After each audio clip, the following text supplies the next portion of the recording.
Hi everybody, आज हम लोग गुप्ता रियल्टर्स में आए हैं और मिस्टर साहिल गुप्ता हमारे साथ है। Welcome to our show sir in FCR और इन प्रॉपर्टी बाइट्स। तो सर आप अपने जर्नी के बारे में थोड़ा बताइए, कैसे आपने स्टार्ट किया? After completing my postgrad from UK, I have studied from University of Nottingham, Okay. UK. So after coming back from UK, I started my own company Right. by the name of Gupta Realtors in Dwarka because my parents have been working in the same Dwarka locality from the last 30 years. Okay, they have been in this industry only. Okay. So we have a good legacy and good brand Right. over here. But I started my different company and I work personally as in solely with my own company without the involvement of my father. So you started on your own, not with your father. Okay. So we basically started dealing in the apartments which my father or with their company we did not used to work with. Right. तो जो हमारे पास यहाँ पे छोटे ticket size के clients आते थे उस टाइम पे जिनको फ्लैट्स का अपार्टमेंट जो हम बोलते हैं ना, Dwarka is not kind of affordable but उस टाइम पे प्राइसेस बहुत सस्ते थे हाँ. तो it was kind of affordable for people to buy here. और उस टाइम पे यहाँ पे इतनी फैसिलिटीज अमेनिटीज भी नहीं थी जितनी अब आ चुकी हैं यहाँ पे। राइट. उस वजह से जो लो टिकट साइज के क्लाइंट्स थे हमने उनको केटर करना स्टार्ट किया। ओके.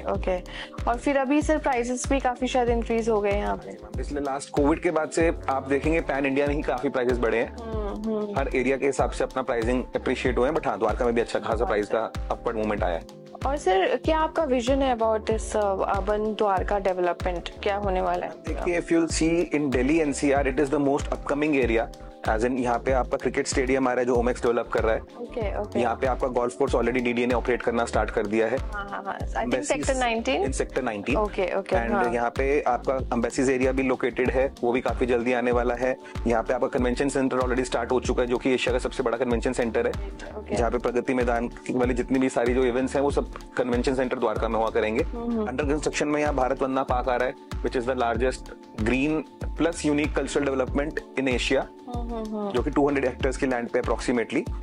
और भी काफी सारे जैसे हॉस्पिटल्स यहाँ पे भी रिसेंटली में 3-4 बड़े मैक्स हॉस्पिटल है, मणिपाल हॉस्पिटल है, आकाश हॉस्पिटल है, वो सब ऑपरेट हो गए स्टार्ट है। सो आई डोंट थिंक कि द्वारका जैसा अपकमिंग डेवलपमेंट कहीं पे भी आपको दिल्ली में देखने को मिलेगा। राइट. और कनेक्टिविटी भी इज वेरी गुड, तो हम फ्लॉलेस हो गई। अब द्वारका से अगर आपने गुड़गांव जाना है या आउट ऑफ दिल्ली भी जाना है तो अभी मोदी जी ने 16 अगस्त को हमारा यूईआर का भी ऑपरेशन स्टार्ट कर दिए हैं। सो कनेक्टिविटी सबसे बेस्ट है। अगर आपको एयरपोर्ट जाना है, गुड़गांव जाना है, राइट, तो you have everything near by. Right. Sir कुछ आपके फ्लैगशिप प्रोजेक्ट्स हैं जिसके बारे में आप बोलना चाहोगे द्वारका में? देखिए, द्वारका में फ्लैगशिप प्रोजेक्ट्स ऐसा नहीं है बिकॉज डीडीए किसी प्राइवेट बिल्डर को यहाँ पे लैंड इजीली देता नहीं है और रादर खुद ही डेवलप करके सेल करता है। हर साल हम देखते हैं डीडीए अपना खुद का ऑक्शन या अलॉटमेंट लेके आता है रेजिडेंशियल फ्लैट्स का।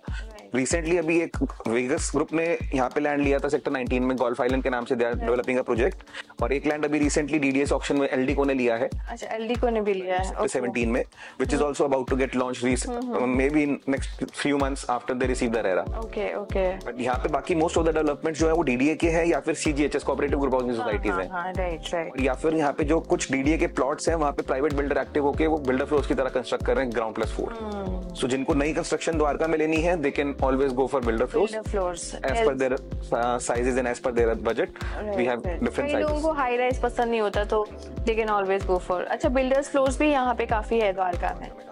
ओके सर, सो यहाँ पे जो इन्वेस्ट करते हैं वो इन्वेस्टर्स होते हैं या एंड यूजर्स? द्वारका में मैक्सिमम आप मान के चले 80% के आसपास सब एंड यूजर्स हैं जो कि एयरपोर्ट पे या फिर गुड़गांव में या फिर किसी भी अच्छी एमएनसीज में काम कर रहे हैं। 20% जरूर यहाँ पे हमारे पास इन्वेस्टर्स भी आते हैं जिनका लॉन्ग टर्म कैपिटल गेन का पैसा है या उनको द्वारका में थोड़ा पोटेंशियल नजर आता है बिकॉज अपकमिंग एरिया है, तो they prefer to buy in Dwarka. Okay.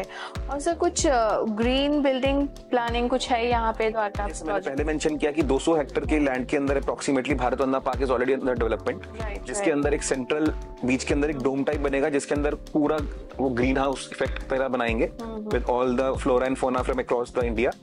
और उसके साथ जितनी हमारी स्टेट्स है उन सबके वहाँ पे मॉन्यूमेंट्स बनेंगे along with the food and along with the handicrafts on the particular states. मतलब एकदम टूरिस्ट डेस्टिनेशन हो जाएगा, बनेगा like India gate type.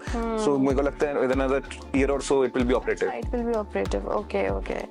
Sir कोई फर्स्ट टाइम बायर है उसको आप क्या सलाह देना चाहोगे द्वारका के बारे में? देखिए, फर्स्ट टाइम बायर के लिए यही रहेगा कि द्वारका स्टिल महंगा जरूर हो गया है काफी, लेकिन अभी भी इसमें बहुत पोटेंशियल है because there are different plenty of projects which are coming up. जैसे गोल्फ कोर्स हमारा ऑपरेशन में आ चुका है, क्रिकेट स्टेडियम जो बन रहा है ओमेक्स डेवलप कर रहा है, which has the cricket stadium football stadium है? मैम कन्वर्ट कर दिया बिकॉज इंडिया में ओके ओके, ज्यादा इतना फुटबॉल का है नहीं, क्रिकेट का ज्यादा है क्रेज। क्रिकेट में तो कन्वर्ट करके उसके अंदर रिटेल भी है, उसके अंदर होटल भी है, उसके अंदर क्लब भी आ रहा है। सो बहुत अपकमिंग डेवलपमेंट्स आनी है, तो it is still potential for the buyers to come here and buy now. Sir अगले 5 साल में क्या आप एक्सपेक्ट कर रहे हो डेवलपमेंट और प्राइस में द्वारका में? अगले 5 साल में जैसे ओमेक्स ऑपरेशन हो जाएगा, जितना ये प्रोजेक्ट अभी भारत बंदना वाला जो है ये ऑपरेशन में आ जाएगा, डेवलपमेंट आपका एम्बेसी वाला भी स्टार्ट हो जाएगा, तो मतलब कह नहीं सकते कि ये प्राइसेस दोबारा 5 साल में डबल भी हो जाए जो प्राइसेस अभी हैं द्वारका के, because Dwarka is still part of Delhi, Gurgaon is always remain Gurgaon. Exactly, Gurgaon थोड़ा सा पॉश में आ जाता है, पॉश में भी आता है मैम, बट उसकी प्राइसेस भी हाई है अपनी, हाँ roads and all, I think उसकी प्रॉब्लम्स है, गर्मियों में इलेक्ट्रिसिटी का थोड़ा वहाँ पे प्रॉब्लम रहता है। Right right. अच्छा सर, आपका क्या, लास्टली मैं आपसे ये जानना चाहूंगी कि द्वारका एक्सप्रेसवे में आपका क्या टेक है? एक्सप्रेसवे एक बहुत अच्छा अपकमिंग एरिया है जिसकी द्वारका से बहुत अच्छी फ्लोलेस कनेक्टिविटी है। आज की डेट में बहुत अच्छे डेवलपर्स बिल्डर्स वहाँ पे आ चुके हैं।